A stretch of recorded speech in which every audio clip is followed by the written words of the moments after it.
nasta'inuhu wa nastaghfiruh wa na'udzu billahi min syururi anfusina wa min sayyiati a'malina may yahdihillahu fala mudilla lahu wa may yudlil fala hadiya lahu. Asyhadu an la ilaha illallah wahdahu la syarikalah wa asyhadu anna Muhammadan abduhu wa rasuluh sallallahu ala alihi wa sahbihi wasallam. Amma ba'd. Bapak-bapak, ibu-ibu rakyat jamaah Masjid Muhyiddin Mutakin, bagaimana kabarnya, sehat Pak? Alhamdulillah, di malam hari ini Allah Subhanahu wa taala masih memberikan kita kemampuan, kesempatan untuk bersama duduk dalam majelis ilmu. Mudah-mudahan dengan kita meluangkan waktu di Masjid Baitul Muttaqin ini menjadi wasilah dimudahkannya kita masuk surga Allah Subhanahu wa taala. Bapak Ibu yang dimuliakan oleh Allah Subhanahu wa taala, melanjutkan kajian hadis Sahih Al-Bukhari. Masuk hadis nomor selanjutnya Pak. An Aisyah, dari Aisyah radhiyallahu anha, semoga Allah meridhoinya. Annaha qalat, beliau Pak pernah menceritakan, awwalu ma budi'a bihi Rasulullah sallallahu alaihi wasallam, awal permulaan wahyu turun kepada Rasulullah sallallahu alaihi wasallam, ar-ru'ya as-solihah.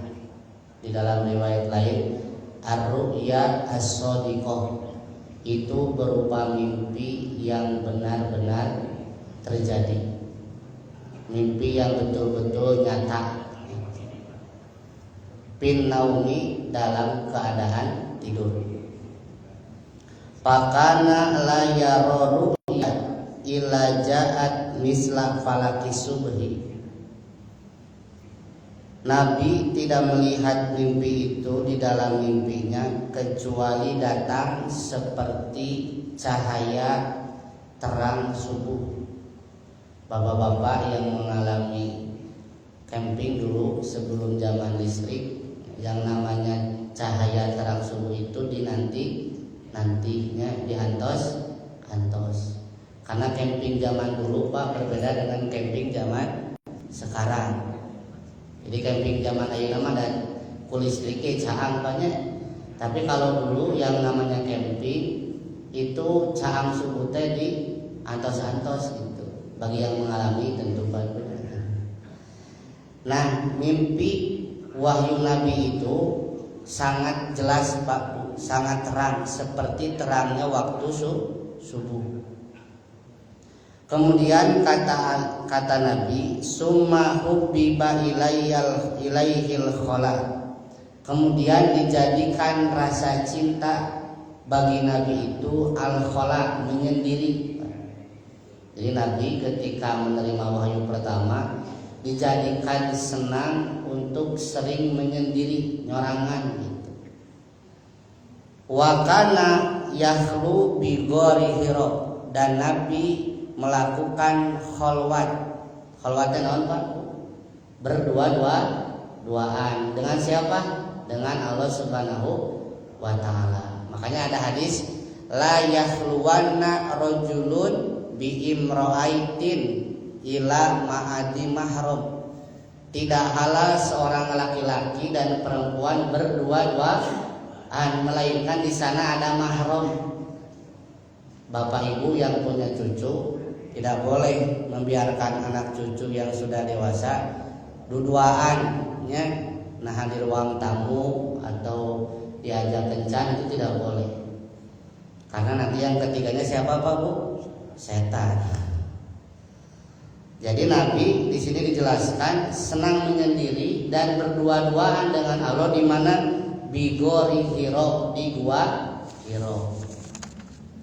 Kemudian apa yang dilakukan Nabi di sana Bapak Ibu? Payatahan nasu bihi, Nabi melakukan tahanus. Tahanus itu Pak Bu, asal katanya dari al-hinsu. Al-hinsu itu artinya al-ismu, dosa.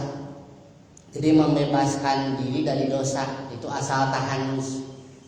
Yang kedua, kata para ulama, asal kata tahanus itu dewasa, dalam arti meningkatkan kedewasaan diri. Jadi Nabi Bapak Ibu bertahanus melakukan ibadah. Di sini dijelaskan wa huwa at-ta'abbudu al-layali, yaitu melakukan ibadah di waktu malam.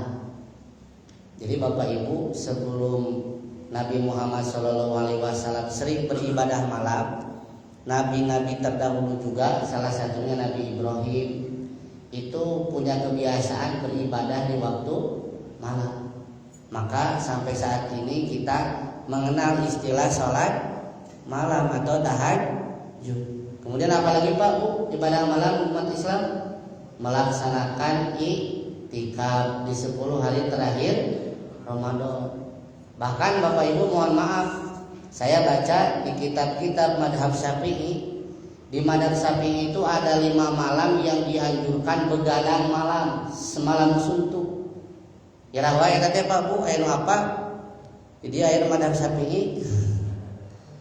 Kahiji di kitab-kitab mereka itu nisfu Sya'ban. Wah, itu semalam suntuk, zikir, doa. Yang kedua awal bulan Rajab, sok tinggal. Kemudian yang ketiga i'tikaf, itu kan begadang malam. Selanjutnya malam Idul Fitri dan malam Idul Adha. Takbiran oge semalaman suntuk, tak ulah aneh, dan memang dianjurkan oleh ulama mereka gitu. Walaupun orang mah panginten teu punya hari istirahat. Sarangan-sarangan we takbiran gitu. Jadi ini salah satu memang kebiasaan dari dulu sebelum Nabi Muhammad gitu. Yang namanya ibadah malam itu memang seperti itu Pak.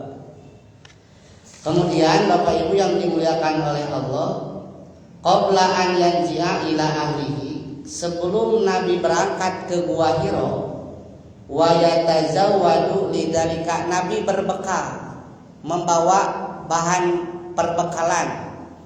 Di sarah hadis saya baca berupa roti dari gandum Pak, kemudian susu dan 9 yang lain. Jadi Nabi teh nyana cacanakan kumaha we nu i'tikaf, anu misalkan ku masjid teh disayogi Pak nyana cacanakannya ngaleut anu dipikaresep. Resep korma nyana korma, anu resep naon Pak? Rokok, ulah rokok mah. Nabi itu bawa bekal dari rumah. Dan dalam riwayat Pak Bu, Nabi itu berangkat ke Gua Hiro selama 1 bulan. Di sabulan widei ka bumi istrina. Maka di sini sebelum berangkat Nabi membawa perbekalan. Mau jamaah tablignya, nu angkatan kan mere bekal heula eta ka bulan. Nu bener mah gitu. Kecuali nu teu bener. Summa yarji'u ila Khadijah, kemudian kembali lagi ke rumah Khadijah, fatajawwadu limisliha, membawa perbekalan yang sama. Sabulan ka Gua Hiro nyenak bebekalan widei ka Khadijah, itu we kitu Pak. Terasa. Hatta ja'ahul haqqu, sampai datang kepada beliau al-haq, maksudnya wahyu dari Allah Subhanahu wa taala.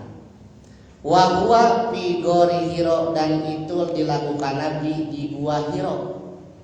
Faja'ahul malaku, maka datanglah tiba-tiba seorang malaikat. Ini malaikatnya tidak dalam bentuk asli Pak, tapi menyerupai seorang laki-laki. Karena Nabi melihat malaikat Jibril dengan bentuk wajah yang asli hanya di 2 pertemuan. Pertama ketika Mi'raj di langit, cek Nabi teh senam malaikat Jibril punya 600 sayap. Kalau sayap-sayap malaikat yang lain berapa Pak Bu? Di Quran ayat masna wa sulasa wa ruba, di surat Fatir. Tapi sanes di Samsungnya sanes. Ada yang 2, ada yang 3, ada yang 4. Itu sayap malaikat biasa. Tapi malaikat Jibril mah sana 600 sayap. Itu Nabi lihat secara langsung di mana? Di Mi'raj. Nya ayat di surat An-Najm. Kemudian yang kedua di dalam peperangan, itunya ayat di Fathul Bari Pak, penjelasan Sahih Bukhari. Jadi kalau di Gua Hiro itu malaikat menyerupai seorang laki-laki dan menyuruh Nabi mengatakan Iqra. Nah ini Pak yang kita sering dengar, mungkin Bapak Ibu sering mendengar cerita ini. Malaikat tersebut langsung menyuruh Nabi untuk membaca. Bayangkan Pak, artinya kagoha nyalira ujug-ujug aya nu datang kira-kira nya sieun teu sigana reuas atuh. Datang-datang disuruh baca Iqra. Nah, cuma Nabi Muhammad teh dititah maca. Maka Nabi menjawab, "Ma ana biqori'in." Saya tidak bisa baca. Qala, kemudian kata Nabi, "Fa'akhodani," malaikat tersebut, laki-laki tersebut menarikku. Nabi teh ditarik, Pak, dikenyang gitu. Kemudian pagotoni, kemudian dipeluk. Ditarik, dipeluk, hatta balagu miniyal jada, sampai aku merasakan engap. Nah, engap teh bahasa Indonesia apa lagi? Pengap. Penat gitu, sampai capek. Saking ditanggepna ku Jibril eta nepikeun ka engap jiga nu ngos-ngosan gitu. Kemudian setelah itu suma arsalani, dilepaskan, ditarik, dipeluk, dilepaskan Pak malaikat Jibril teh Nabi. Faqala, kemudian malaikat itu mengatakan lagi, "Iqra," baca. Qultu ma ana biqori, saya tidak bisa baca. Dua. Itu terjadi sampai berapa kali Pak? Bu, 3 kali. Nah, para ulama menjelaskan kenapa Nabi disuruh baca sampai 3 kali. Nah, di riwayat lain Pak diperjelas. Yang pertama itu Nabi kagetnya bukan main. Yang kedua Nabi disuruh baca tapi Nabi menjawab tidak bisa. Nah, untuk ketiga, nah Nabi balik bertanya, "Apa yang seharusnya saya baca wahai laki-laki?" Maka kata Jibril langsung membacakan surat Al-Alaq 1 sampai 5. Kumaha Bu aja ayat teh? A'udzubillahi minasyaitonirrajim. Bismillahirrahmanirrahim. Iqra bismi rabbikal ladzi khalaq. Kemudian khalaqal insana min 'alaq. Iqra wa rabbukal akram alladzi 'allama bil qalam 'allamal insana ma lam ya'lam. Nah itu Pak, Iqra bismi rabbikal ladzi khalaq, bacalah dengan nama Tuhanmu yang menciptakan. Khalaqal insana min 'alaq, yang menciptakan manusia dari alaq, segumpal darah. Iqra wa rabbukal akram, bacalah wa rabbukal akram, karena Rabbmu akram, maha dermawan, maha mulia.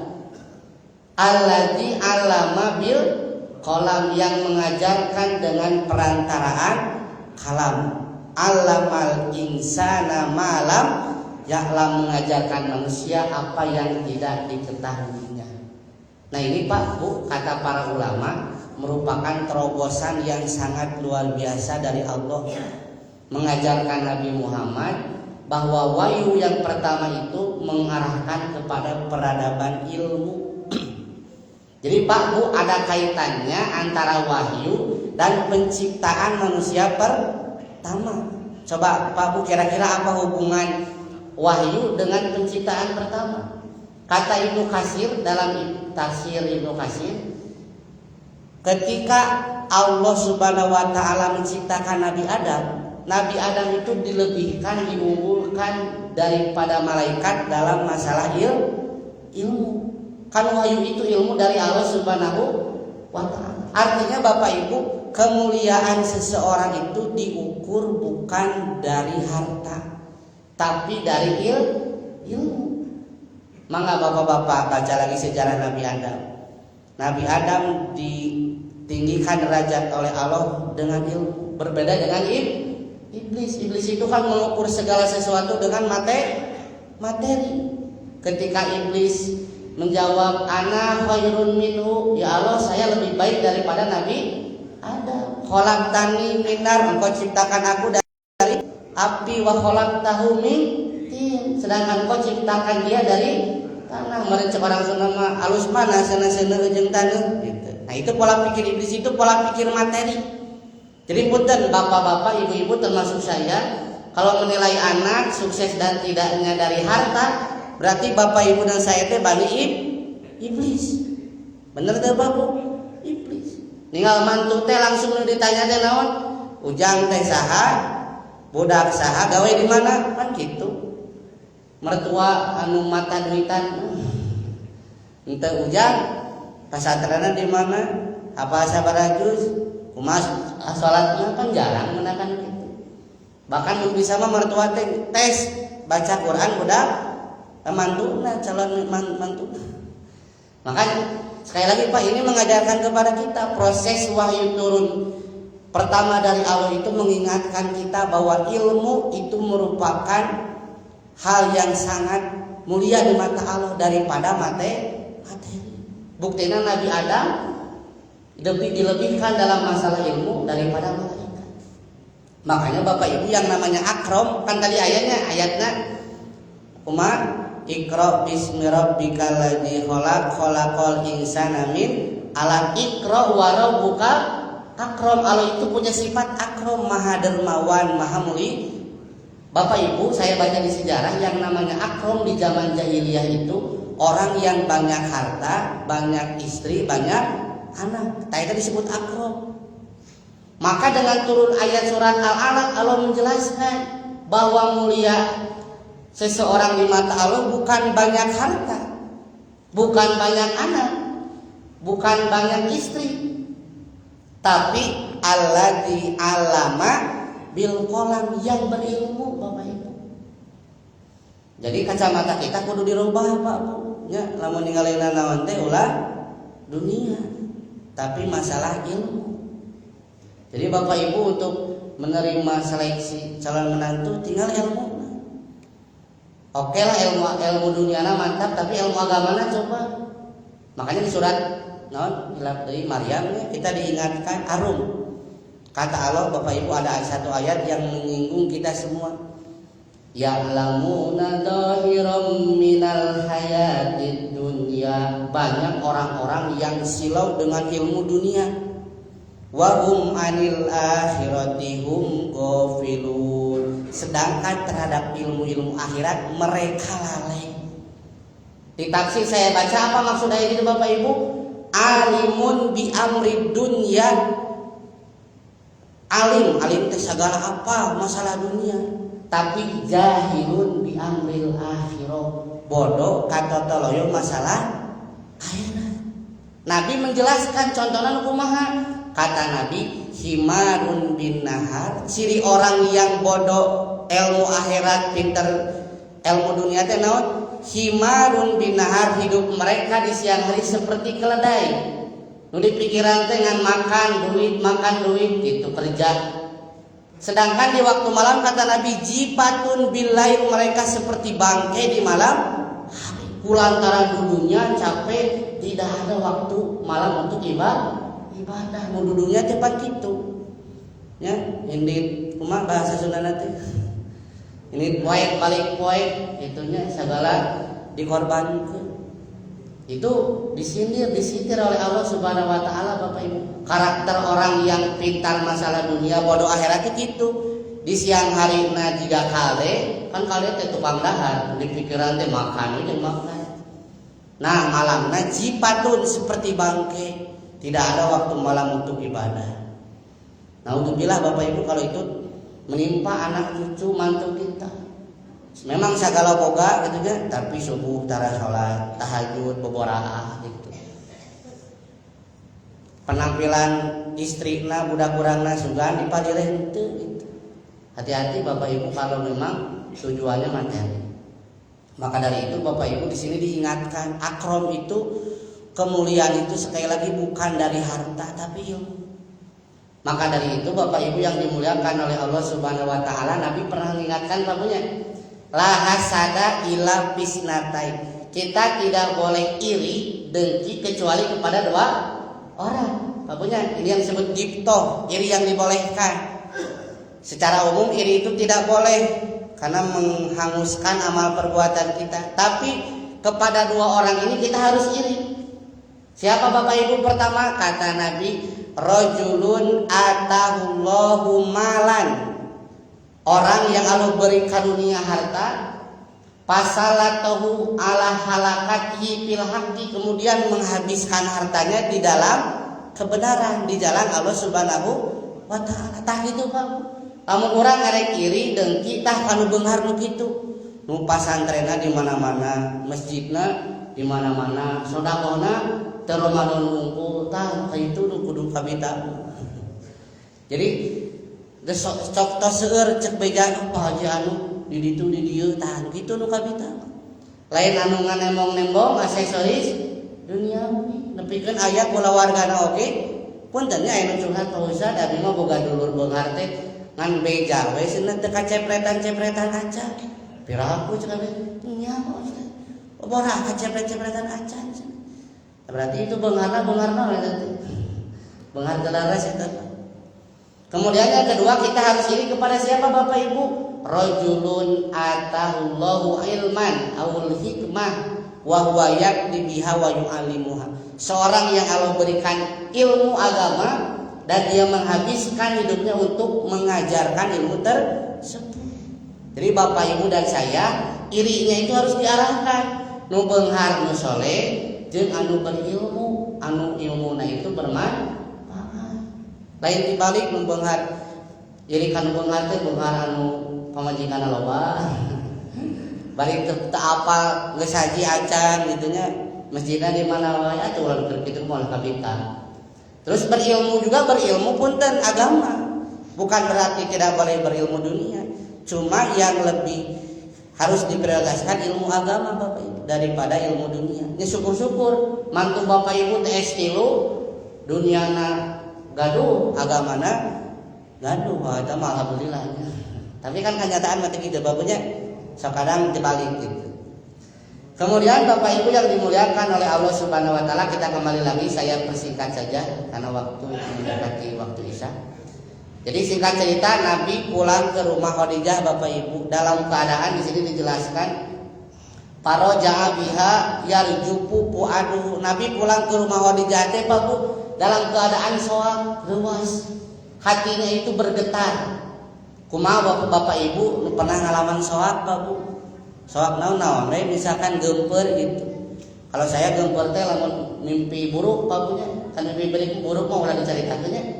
Eta pan pas gugah teh reuas. Nah, Nabi tiap pulang dari Gua Hira tuh ketakutan Pak Bu, geumpeur. Kemudian dijelaskan di sini sampai bilang ke istrinya, simbutan, jamiluni. Eta teh saking panas tiris, padahal di Arab teh usum tiris, panas. Tapi jika nu panas tiris ngagibrit Nabi teh. Maka dijelaskan di sini panjang malu hatta dhahaba anhur raub. Istrinya Khadijah nyimbutan Bapak Ibu nepikeun leungit rasa sieun Nabi teh. Sampai-sampai Nabi berkata seperti ini Pak Bu ke istrinya. Laqad khasyitu ala nafsi. Wahai istriku, abi meuli sieun teh kajadianna naon ka diri abdi. Tuh Pak, Nabi itu manusia biasa Pak. Wajar ada rasa takut tiga orang. Bahkan nyarios gitu ka istrina. Ibu, bapak teh sieun kajantanana naon ka diri bapak. Mun kitu pernah ibu-ibu cara gaya bojo bapak-bapak kayak bapak-bapak. Bapak tadi lebaran kumaha ieu THR can? Cair-cair barudak kumaha. Tah kieu barang Nabi gitu Pak ya. Apa kata Khadijah? Tah ieu Pak, salehahna Khadijah menegarkan suami. Apa kata Khadijah Bapak Ibu? Di sini dijelaskan kala. Bapak Ibu pernah dengar di Al-Qur'an kala, non kala teh sekali-kali tidak. Naon maksudnya? Kata para ulama, anabyu wal ibad, menolak dan menjauhkan, mustahil cenah ceuk istina teh. Mustahil Nabi moalna naon? Tenang we gitu. Ngareureukeun nu jadi istri teh. Wallah, maka demi Allah ya Khadijah, demi Allah, ma yuhzika Allah tidak akan menyia-nyiakan Anda. Allah tidak akan mengecewakan Anda. Moal diantep ku Allah teh. Terus naon Pak cek Khadijah ka Rasul, innaka latasilur rahim. Nabi Anda itu kan orang yang rajin bersilaturahim. Punten Pak punya silaturahim teh yang ada hubungan rahim keluarga. Ya, lamun ujung di luar keluarga mah salah silaturahim, tapi silatul ukhuwah. Mata aya hadis la yadkhulul jannah qati'atu rahim. Tidak akan masuk surga orang yang memutuskan silaturahim, nu aya hubungan rahim, mang jeung uwa jeung adi jeung lanceuk. Pan di urang supaya istilah dulur jadi batur jadi tak ada teh ulah. Nauzubillah min dzalik. Ari ka batur boro-boroan, ari ka dulur medhi panayan gitu teh. Nya eta teh ulah gitu. Berarti menggantikan silaturahim, nu aya hubungan rahim jeung sepuh urang, itu harus dijaga. Nah kata Rijal Nabi, Anda itu orang yang selalu silaturahim, mejeuh nanti ngajejeuhkeun dulur anjeun mah Nabi, cenah kitu cek orang Sunda mah. Wa tahmilul khala, menanggung beban orang yang tidak berpunya. Bayangkan Bapak Ibu. Jadi Nabi kata Khadijah, selain baik kepada keluarga, juga baik kepada orang lain. Ini bahasa Khadijahnya wa tahmilul khala, menanggung beban orang yang tidak berpunya. Berarti lamun menanggung naon Bapak Ibu, segala kebutuhan orang tersebut Nabi penuhi. Saha Bapak Ibu diantarana anu apa? Ahlus Suffah. Bapak Ibu tahu Ahlus Suffah? Murid-murid Nabi yang tinggal di serambi di sisi-sisi masjid. Itu teh jumlahnya ya 400 orang. Mereka itu fakir miskin, tidak punya keluarga, harta, sanak saudara. Ngahajat di luar kota teh ka Nabi untuk belajar agama. Makannya sehari-harinya ditanggung oleh Nabi Shallallahu Alaihi Wasallam. Jadi Nabi sangat perhatian. Namun ayeuna mah meureun anu ngabdikeun dirinya di masjid, di madrasah, di pasantren, tah ku Nabi mah dijijeuhkeun. Matak mereka masuknya mustahik, prioritas Pak lamun dina Quran Al-Baqarah. Jadi Nabi kepada orang miskin yang lain perhatian, tapi kepada orang miskin yang berilmu yang ada di sekitar masjid, Nabi sangat lebih perhatian, menanggung beban mereka. Sampai Bapak Ibu ada satu cerita yang menarik, mungkin Bapak Ibu sering dengar pengajian di masjid ini. Fatimah kan anyar nikah jeung Ali, nya pengantenannya. Di Fathul Bari dijelaskan bikin gandum Pak, Fatimah nepikeun ka tarapakan pandanganna teh. Da Ali jualan di pasar. Beberes na di bumi nepikeun mareong si wajahna.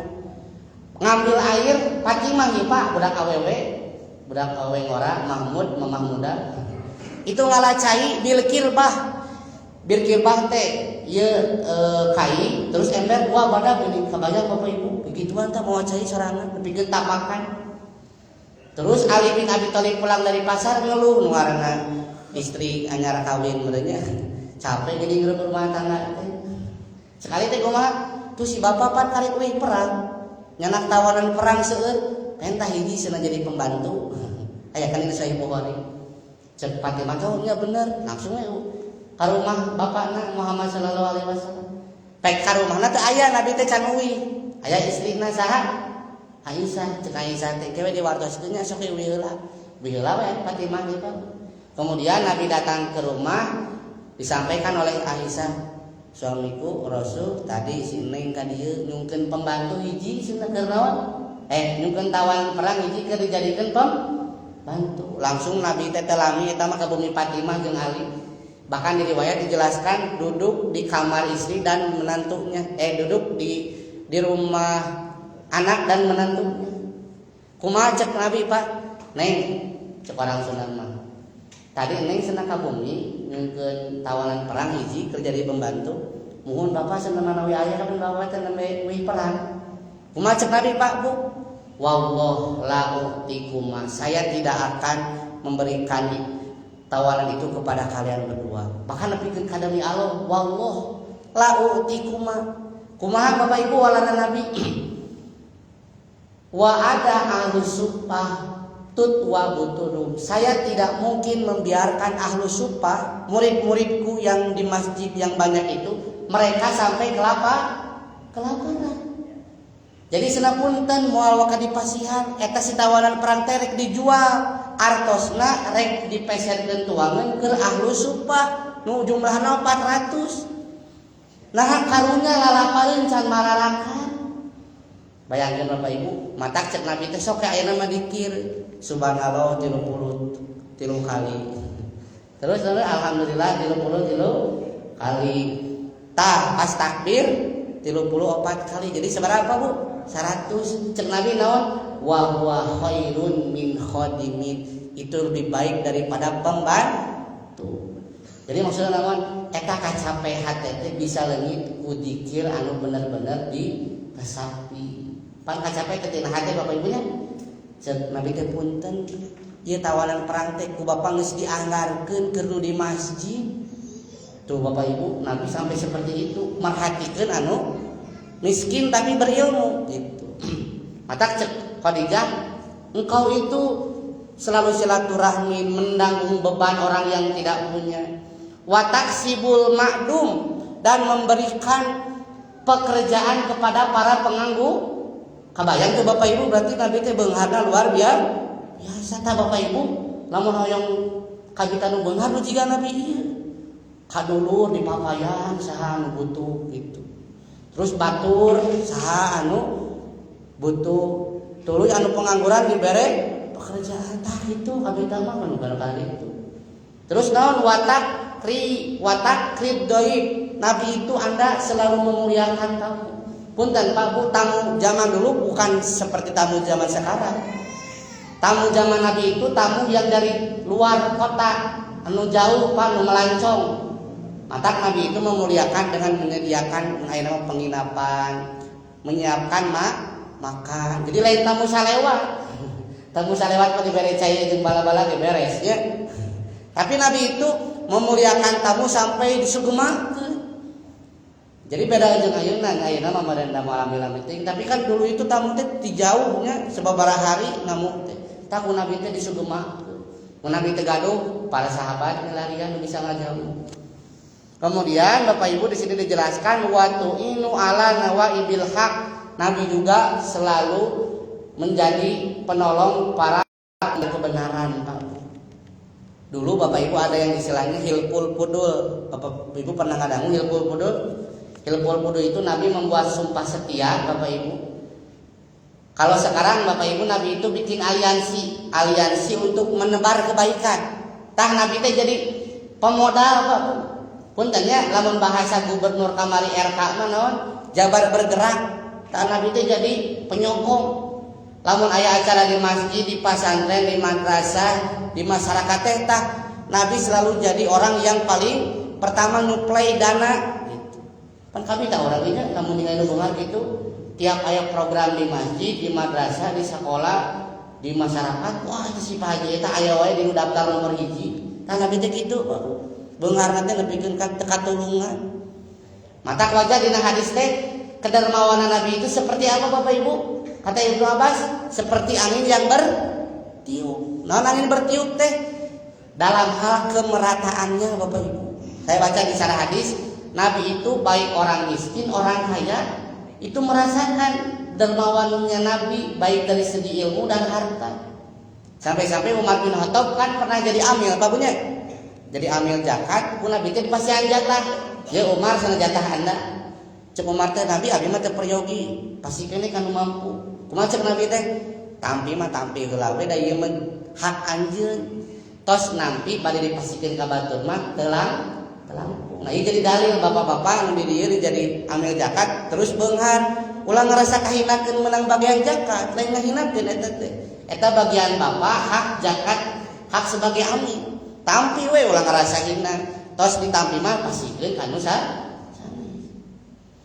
itu Pak. Terus terkenal juga Bapak Ibu hadis orang-orang Ansor Pak Bu datang jauh-jauh dari Madinah ke Nabi Pak, bolak-balik Madinah Mekah 3 kali. Nabi nyungkeun bantosan. Itu bukan 1-2 orang, beberapa orang Pak. Cek Ibnu Abbas di Pasian. Mingguan payuna sumping deui nyungkeun bantosan deui di Pasian. Deui ta eta Bapak Ibu adat nu di Pasian mah tiba heula oge deui 3 kali. Bahkan kata Ibnu Abbas hatta napida ma indahu Pak, sampai Nabi teh seet. Mata kedermawanan Nabi kata Ibnu Abbas itu digambarkan la yusalu an sayyin ila atau Nabi mah teu pati-pati aya nu nyungkeun pasti masih. Makanya terkenal Nabi ngagadekeun baju besi ka orang Yahud. Apa tuh Bapak Ibu teh alasanna naon? Nafkah untuk istrinya yang setahun can satahun tos seep keur bro-broan ka umatna jadi melaan nganjuk ngahutang ka orang Yahudi. Sok baca dina sarah hadis. Nepikeun kata-kata bos mah nepikeun ka maut. Ta eta dermawan Nabi mah nepikeun ngahutang. Itu ari urang kan lain kitunya di urang mah. Bapak Ibu yang dimuliakan oleh Allah Subhanahu wa taala, sebentar lagi menjelang Isya. Nah, Kemudian tidak lama dibawalah Nabi itu kepada Warokoh bin Naufal. Warokoh bin Naufal ini masih saudaranya Khadijah. Kemudian ditepungkanlah Nabi teh cenah mang cenah ieu cara oge abdi ngalaman kieu cenah kitu. Maka kata Warokoh itu adalah namus. Namusnya Bapak Ibu yang memberikan berita rahasia. Ini juga pernah datang kepada Nabi Musa. Artinya eta cenah cara oge anjeun teh nabi pilihan Allah. Cek Warokoh kan Warokoh teh sesepuh babunya harita teh tos tua renta geus buta malahan mah. Tapi termasuk orang yang beragama Nasrani, tapi nyembah Allah gitunya, mentauhidkan Allah. Kemudian kata Warokoh, seandainya saya masih muda dan Anda nanti waktu itu diusir oleh kaum Anda sendiri, saya akan menjadi orang yang terdepan menolong Anda. Terus Nabi naros, emang saya akan diusir oleh kaum saya, oleh umat, oleh kaumku, kaum Quraisy? Kumaha cenah Warokoh teh Bapak Ibu? Ya, tidak ada seseorang pun seperti Anda membawa wahyu dari Allah melainkan akan dimusuhi, melainkan akan diusir. Maka ayatnya ulama di PKS anu bikin disertasi, semua nabi itu halal hijrah sadayana. Naon halal hijrah teh? Diusir. Dan ini mulai ustaz di kampung diusir keluargana. Tah eta geus nyunah nabi. Padahal beda misalkan kebiasaan masyarakat diusir baik eta naon. Teman pengalaman para ustaz. Terakhir Bapak Ibu di sini dijelaskan sumalam yansab Warokoh antufiya wa patarul wahyu. Kemudian tidak lama dari itu pas papenakkeun Nabi telah miti eta Warokoh teh maot. Kemudian terputuslah wahyu. Nah, terputusnya wahyu itu Bapak Ibu, wahyu teh datang-datang deui kata para ulama sampai 3 tahun. Tujuannya kata para ulama untuk menenangkan hati Nabi agar nanti Nabi kedepannya lebih rindu menerima wahyu. Itu Bapak Ibu yang bisa disampaikan di malam hari ini tentang awal turunnya wahyu. Insya Allah di kesempatan yang akan datang, jika Allah masih memberikan usia dan jatah kesempatan kepada kita, kita sambung di lain kesempatan. Walau sebab terima kasih atas perhatiannya. Jazakumullahu khairan katsiran. Mudah-mudahan ilmu yang disampaikan menambah iman, ilmu dan amal soleh kita semua. Subhanakallahumma bihamdik asyhadu an la ilaha illa anta astaghfiruka wa atubu ilaik. Wa akhiru da'wana bihamdillahi rabbil alamin. Wassalamualaikum warahmatullahi wabarakatuh.